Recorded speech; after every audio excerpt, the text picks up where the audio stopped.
Hey guys, welcome to Thrive Bites, the official podcast of Dr. Colin Zhu, aka the Chef Doc. On every episode, I talk with health and wellness experts from all over the world, such as doctors, chefs, dietitians, coaches, and many more. And I sit down with them and have casual conversations about plant-based lifestyle, how to elevate our emotional resilience, and what it really means to thrive. And I bring all of this to you. So let's get to this week's episode.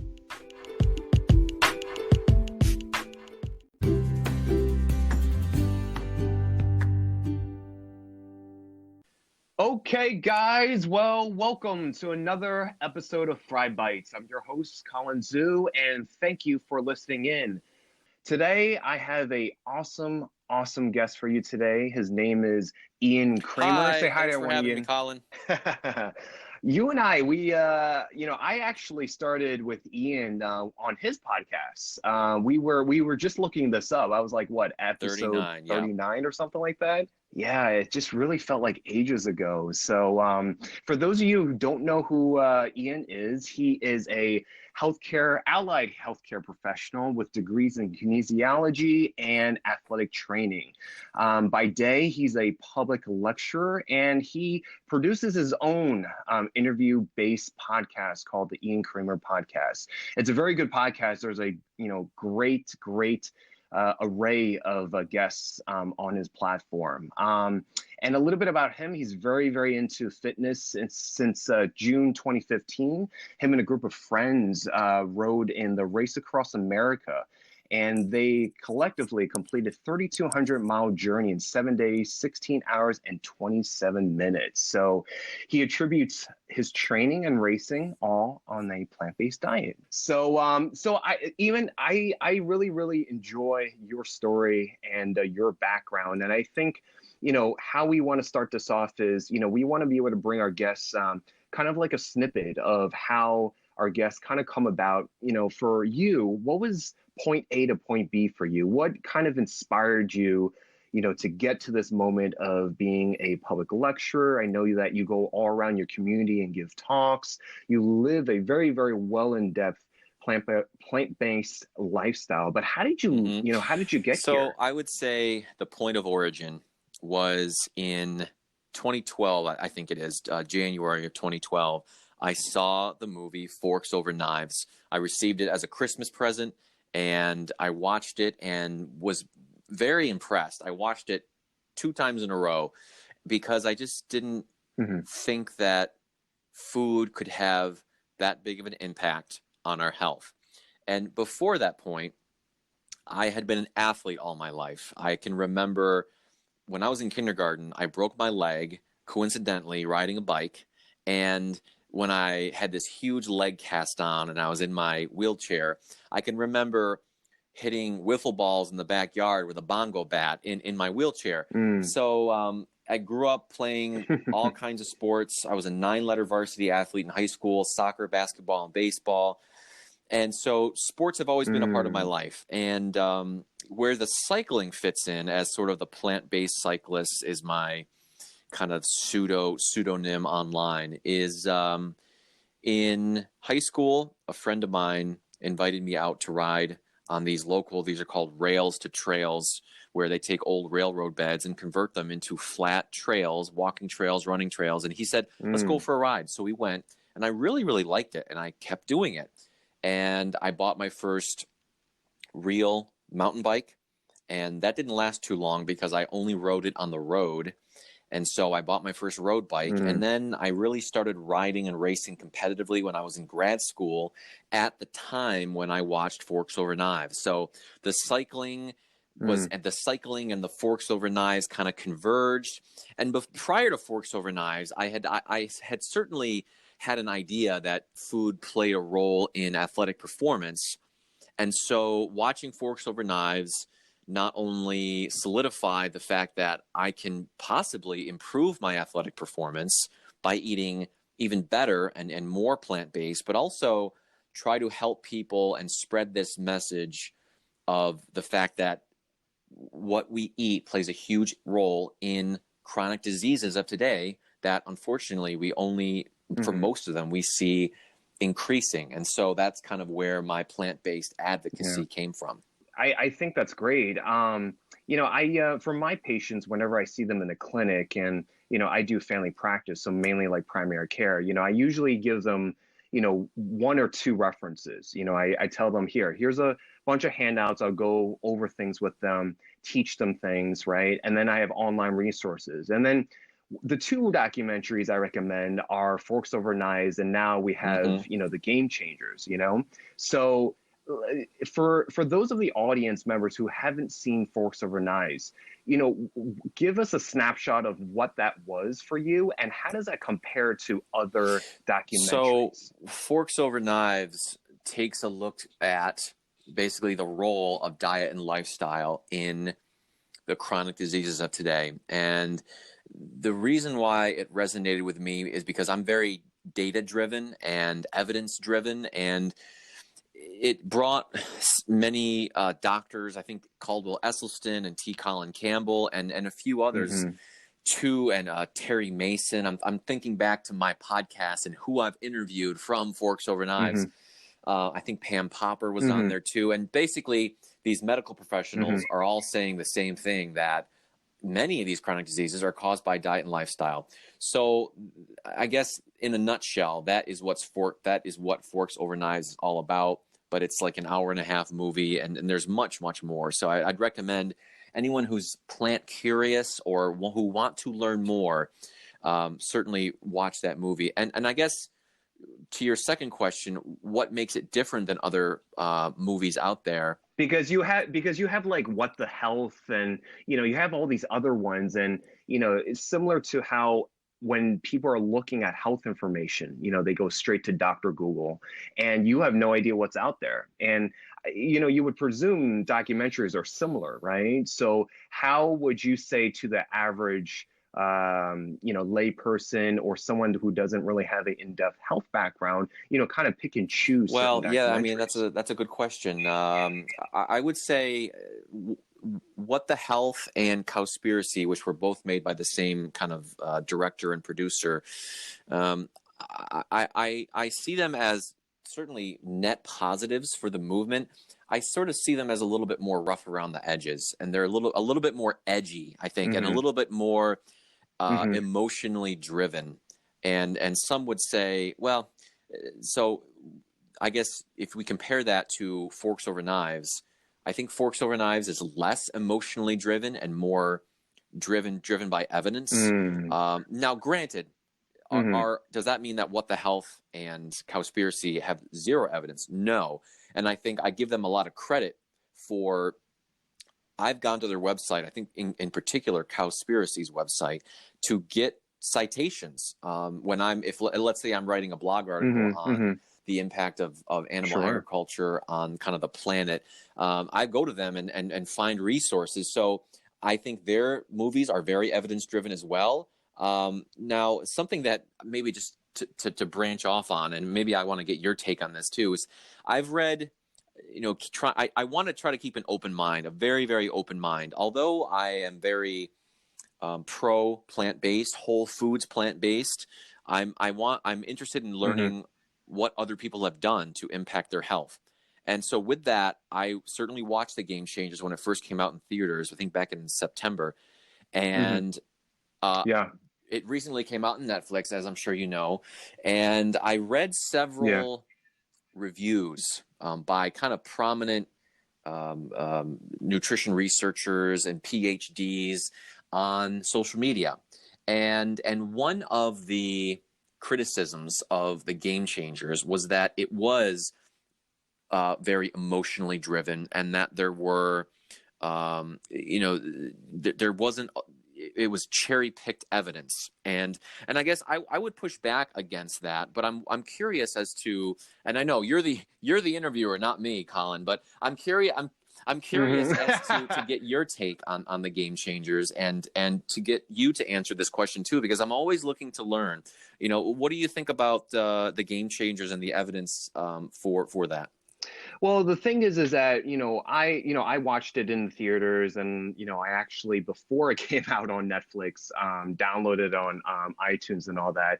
And I think it does a good job in many different ways, where you're not just you're not just interviewing a bunch of doctors and researchers and stuff, but, you're also looking at, real life testimonials from really high performing athletes and who've gone through this, you know what I'm saying? So you have their take on it. Obviously, it's not a double blind randomized controlled study, but you have different athletes from different sports, saying very, very similar accounts on how they feel, performances, and it does a good job in trying to debunk a lot of myths. In terms of the actual evidence, and I love the fact that they, actually flash the citation on the movie screen, is that, being a member of the American College of Lifestyle Medicine, you get to see, and hear the, most of these speakers, speak, so there's probably only maybe like a couple I haven't heard in person. So they actually cite the same, very similar evidence, obviously in different years, you have different, bodies of research coming at that time. So I would say they're pretty good in terms of, what they bring to light. Dean Warner, he cites his own studies, obviously, the ones he's done.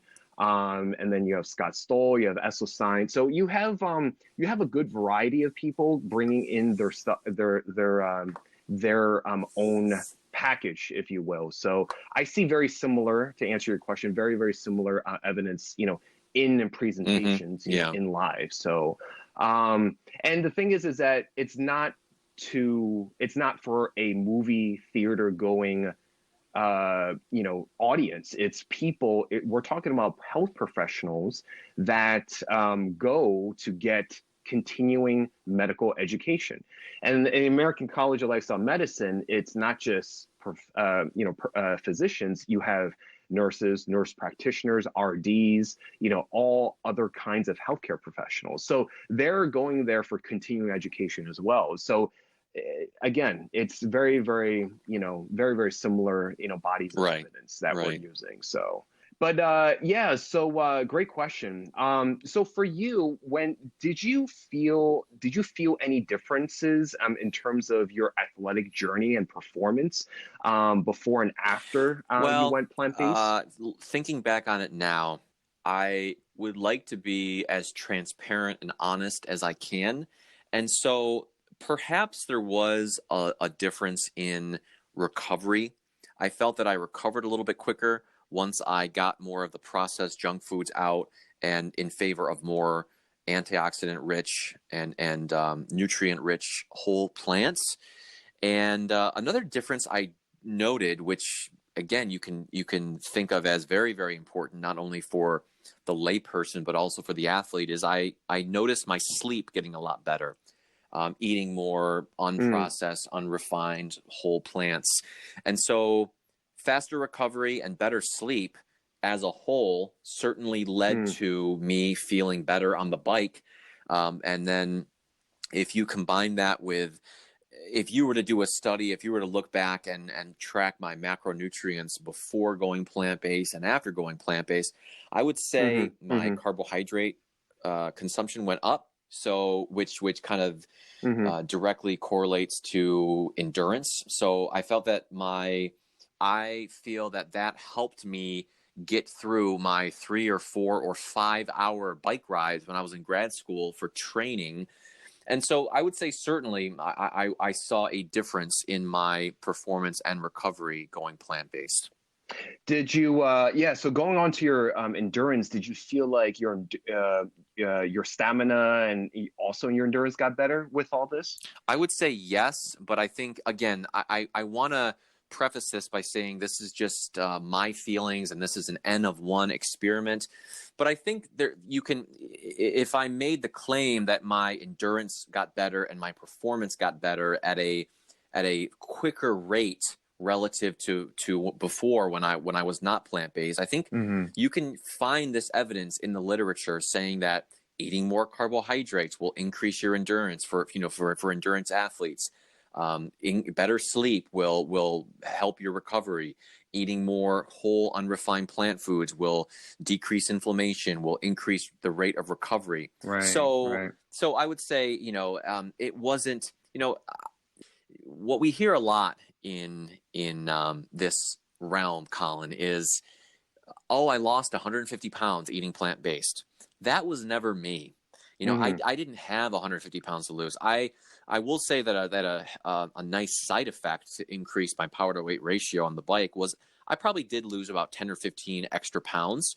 And, why is that? Well, I think whole plant foods are less calorie dense. Maybe I was eating a little less calories, getting rid of the refined junk foods. So anyway, as a whole, I would say that my performance was impacted positively by cleaning up my diet and just getting rid of the refined and processed junk foods and in favor of unrefined whole plants.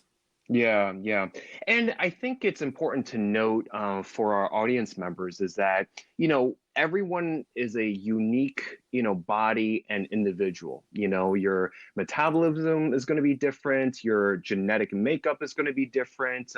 Everything, the body is a very complex system. And so when you're inputting relatively very similar items, like we're talking about the whole foods plant-based, you may not get the same results, And, weight loss is a very nice side effect. And, I would preface it by saying like, okay, it is nice, but, we are looking for overall health, optimization, long-term health maintenance, things like that. And that's totally your experience so far.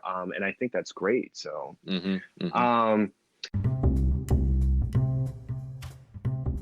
hey guys, we're going to be taking a short break, but don't go anywhere. We'll be right back.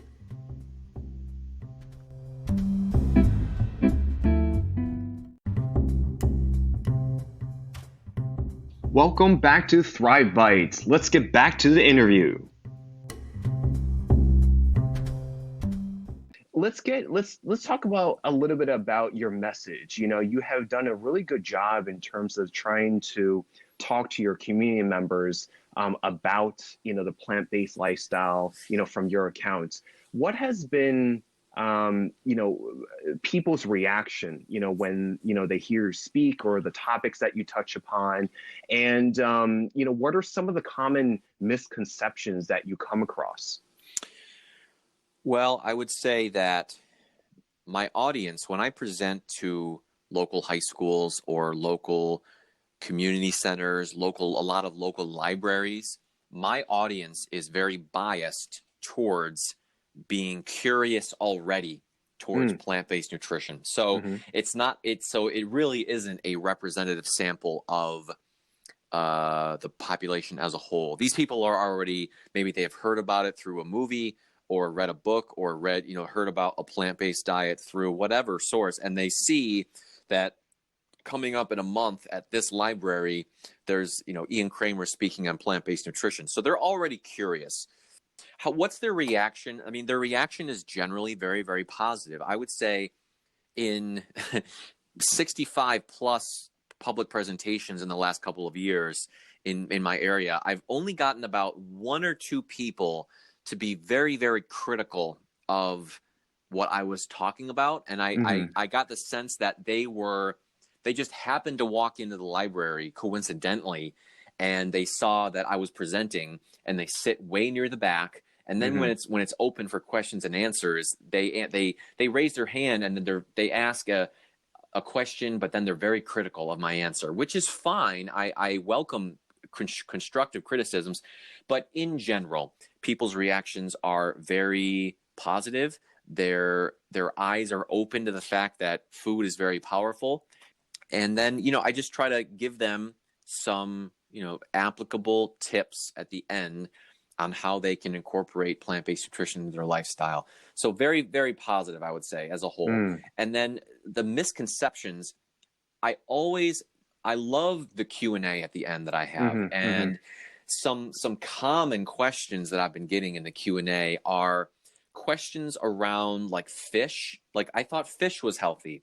And I think if on the one hand, if we're being honest, if we look at the body of research and we look at, let's say, populations like a Mediterranean diet and populations that do eat kind of more fish, generally those populations tend to be fairly healthy. Now, on the flip side, I've certainly heard arguments that, well, we are overfishing our oceans. We have, some pollutants in some of the fish that we're eating. And so we can have metals, heavy PCBs, metals. Yeah. So we can certainly, I think that's a valid argument.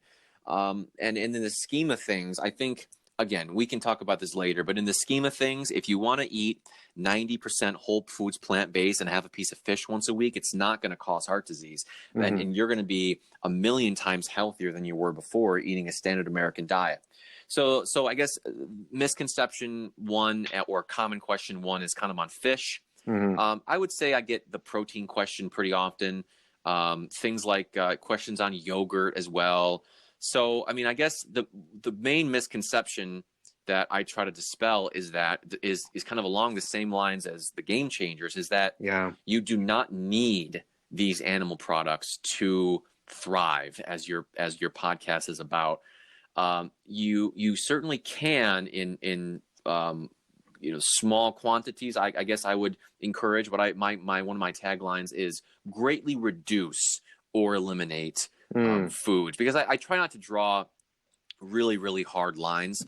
I try to, give people the information like, hey, listen, what matters is 90 to 95% of your calories. The last 5%, it's really, does it matter a whole lot? Well, relative to your diet before, probably not. So I just try to stress, as you said before as well, is big picture.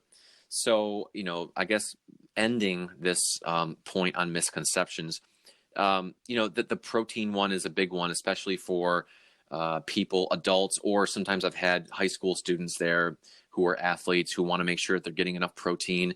And what I've always said since day one is that if you're getting enough calories, you're getting enough protein. So if you're a high school athlete and you may be burning 3,500 to 4,000 calories a day, is it possible to get that many calories in on a whole foods plant-based diet? Yes, it is, but it would take some diligence. And so if you're getting 2,000 or 4,000 calories a day on whole plants, you're going to get enough protein, because just all the foods you're eating have protein in them, and it's going to add up to probably 100, 120 grams of protein, which is exactly what you need. Yeah. Depending on, depending on the level of fitness and physical activity you're doing, your requirements are going to vary. And true. It's what we know is that, depending, we're talking about going for a variety. I think it's one of the point we would like to kind of stress is going for variety, because once you have the variety, then you can capture the essential and the non-essential amino acids which make up the protein that you need. I would agree with you. These are very common, misconceptions, and we in a way, I'm similar to you when I'm counseling my patients. It's, I'm not trying to promote one diet or the other. We just have a overwhelmingly body of evidence, arguing that plants, just does better. And so I try not to go hard and fast like you. I just say, I just want you to at least double or triple your portions of plant food and kind of minimize your animal intake. And, if you look at the blue zones, the highest concentrations of people over 100 in the world, none of them are actually vegans, and they do indulge in meat. But I explain to patients, it's like they save it up for holidays like Christmas or like weddings. They don't eat 3 times 365, like we do. So I agree with you. It's about where that ratio is. Yep. So. And I think another part of your message is really benefiting our, planet at large. I think we're hearing, climate change has always been in the news, but I think it hasn't really gotten so much headlines as it is now. I think there's this 16-year-old young advocate from Sweden that's making so many headlines because she started off just not going to school because of the travesty of not having enough solutions to climate change. So off of what you kind of go around and talk and lecture about plant-based, there is a effect that it does to the planetary health. Can you go talk about that a little bit and maybe suggest what we can do? Well, this is not my area of expertise, but I can speak a little bit about it. I mean, put very broadly, the animal foods are more resource intensive than animal foods are more resource intensive than plant foods. And so meaning to get, if we equate, let's say a kilogram of beef versus a kilo of beef protein versus a kilogram of, let's say, soy protein or let's say beans, it takes more inputs for animal foods than it does to get that same equivalent protein out of a plant. And so what I mean by that is, food, water, and logistics to kind of get that to our plates. And so I just wrote a recent blog article about this, where the argument that, again, trying to learn more, I peruse, and I'm fairly active on Twitter, and there's a lot of experts on Twitter talking about this, and what they're saying is the contribution of agriculture to global warming in the United States is only about 3%, which doesn't seem like a whole lot. But if you zoom out even more, the FAO and I think the World Health Organization puts it at about in the range of 15 to 20% globally. And so I thought about this, and I was arguing, well, even though it makes up, animal, or I guess agriculture here in the U.S. makes up a relatively small sliver of the pie in terms of total greenhouse gas emissions in the U.S., does that mean we should just eat as much meat as we can and sort of forget about the rest of the world? I think that's a short-sighted way of looking at it. And so I think what we should do is think about our place on the planet. And we need to, the global climate change conundrum is something that we all need to get behind collectively. And so regardless of, well, the U.S. isn't contributing that much to greenhouse gases in terms of agriculture, so what? I still think that if you want to do your part as an individual, and reduce your own personal carbon footprint, and make it smaller in order to do your part to help out the planet, I think greatly reducing or eliminating animal foods is a great start. And I argue that it is the easiest thing you can do that has the most impact on your own carbon footprint. And I say that because other people might argue that, well, the electricity that's used for your house is coming from a coal-fired power plant down the road, or really in my area, I think it's either natural gas or it's nuclear here in Rochester. And someone else may argue, well, what's that you're driving to work? That is a gasoline-fired powered car. And I would say to that, you'd have a point that if I had the resources, so we buy our groceries on a weekly basis. So if within a week or two, I could make a switch from my gasoline-powered car to an all-electric, I might consider doing that. If the barriers were knocked down, if the process was more frictionless, and the same thing goes for solar panels. I actually my wife and I just kind of explored the possibility of putting solar panels on our house, and it just wasn't. It just wasn't feasible for us. It like the hassle, I guess, if that's for the cons versus the cons versus the pros. Right. So my point is I think I heard this a while when I heard like Jeff Bezos talking about Amazon, where he wants the process of buying something on Amazon to be as frictionless as possible. And I kind of, it's easy for me to conceptualize.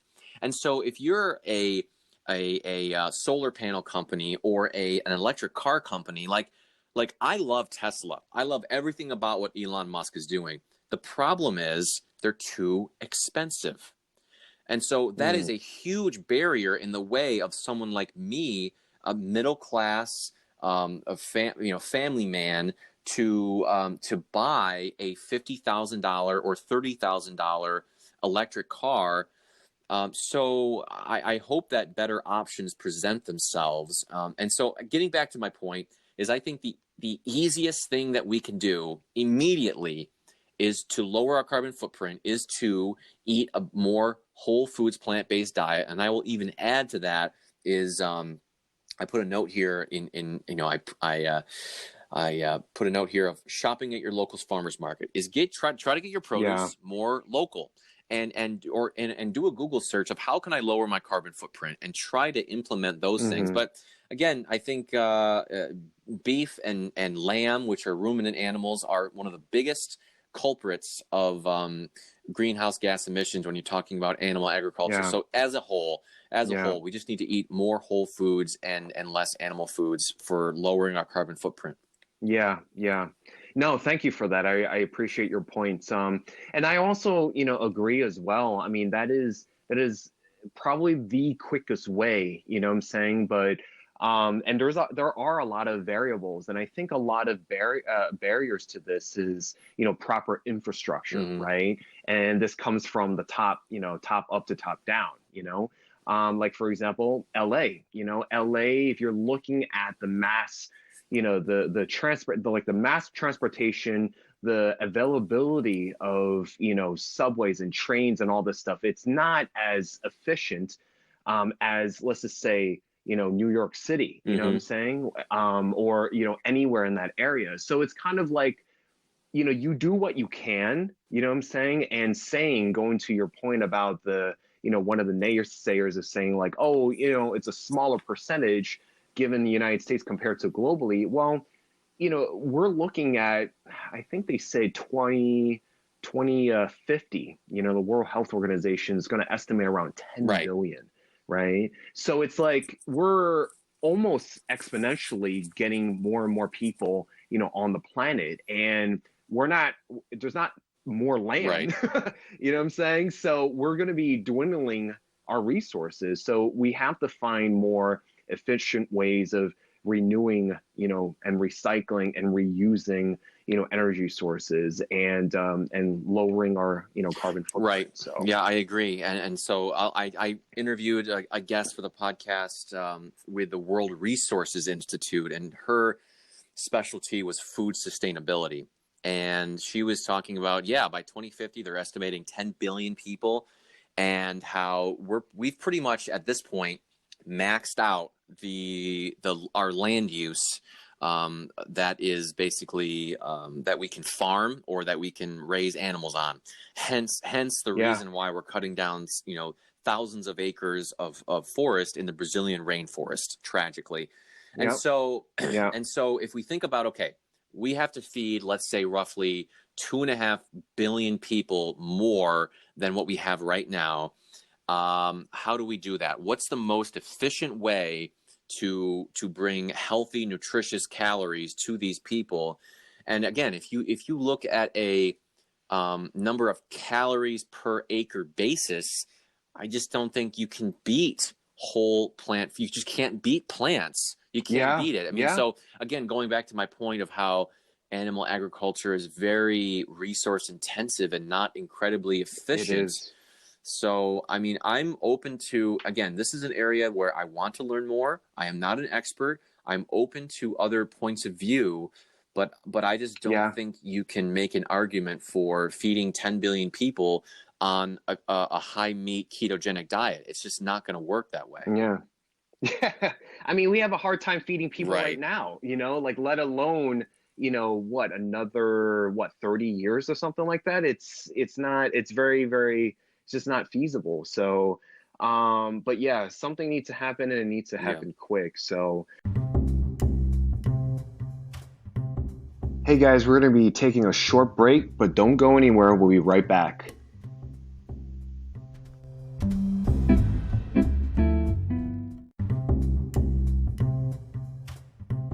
Welcome back to Thrive Bites. Let's get back to the interview.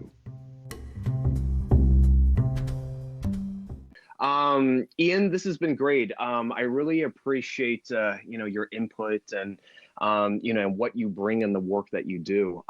One of the questions I love asking my guests is, how do you thrive? What is it that gets you up in the morning? What really propels you to do the work that you do? And I want to know how you personally thrive, and then I would love for you to share 3 tips for someone that is plant curious, and how they would go about getting started. Great. Okay. So I will say, with full transparency, I think we talked about this a little bit before we got rolling, before we got recording, but I've been thinking about this, about how I've been struggling to thrive for the last 10 months because of a new addition to our family, our first child in January. And so, with that, lack of sleep, maybe eating a few more junk foods here and there, for various reasons, and all those all those tie into me not exercising the way I want to. So the last 10 months have been fun, certainly seeing our baby grow up, but it's also been a struggle for me to get back on a routine. And so sure. What I try to tell myself, though, and that I emphasize to other people, is don't beat yourself up for not being perfect every second of every day. And a great example is me. For the last 10 months, I have not eaten the best. I have not exercised like I recommend to people. But that's for, I would argue, a good reason, a baby. And so what I tell people is just don't beat yourself up over, call them mistakes, learn from those mistakes. And so now I'm trying to get more into a rhythm. Jack is sleeping a little bit better. I'm trying to get better about, I guess another point that I try to think about, I want to be 95 years old and see Jack and spend time with Jack when he's an adult with his kids. And that is a motivation for me to, when I'm at the grocery store, get some healthy foods, make some healthy recipes, try to do what the evidence says that leads to long life and longevity and exercise and things like that. So I really want to stress upon your audience to think of the long-term picture and not just a meal to meal or day to day. We slip, we're human, and that's fine. And just don't abandon this altogether. If you made a mistake, get together with a group. I would say listening to this podcast is motivation. Get together with a local group, get together with a Facebook group, and share your victories and your struggles and your questions, and do that. And so I guess going along with my 3 tips for the audience, let's see if I can make this quick here. So I would say take small steps. Don't bite off more than you can chew, in terms of, some people like going cold turkey. Other people like taking this process of eating more whole plant foods and going more plant-based very slowly. And that was me. I definitely took this slowly. I learned a few recipes. I nailed them down. I learned how to shop.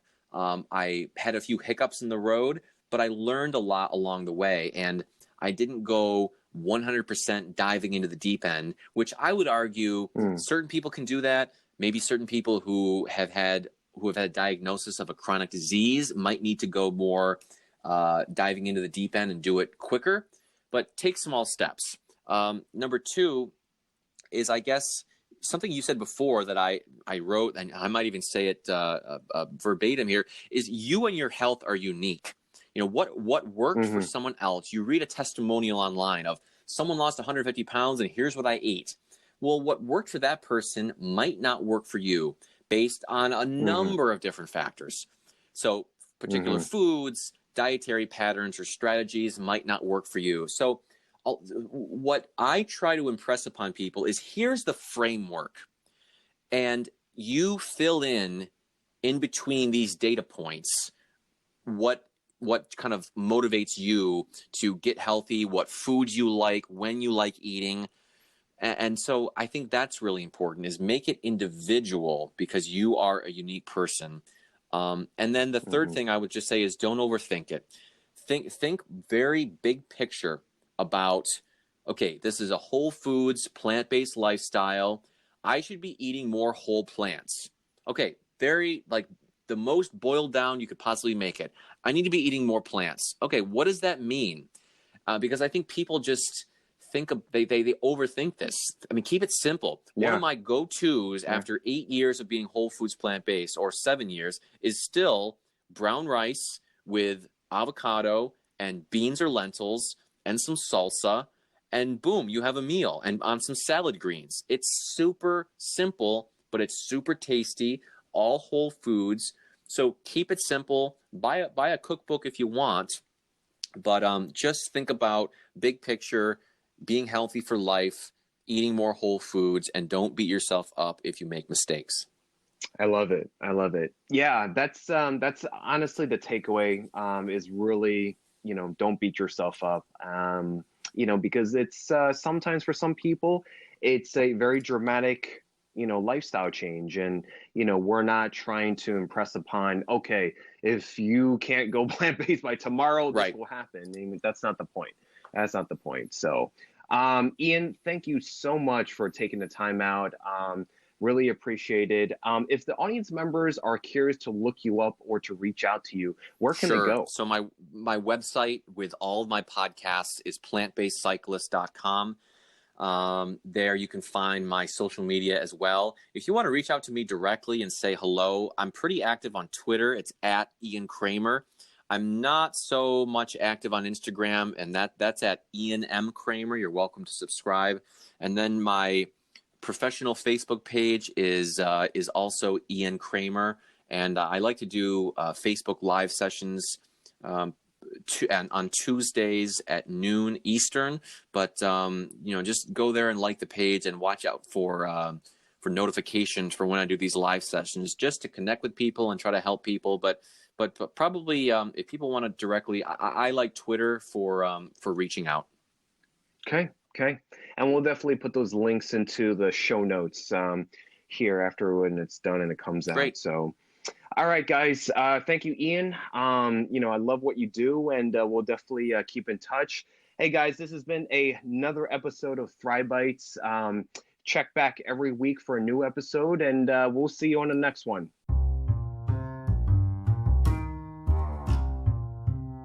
Hey, guys, that was another episode of Thrive Bites.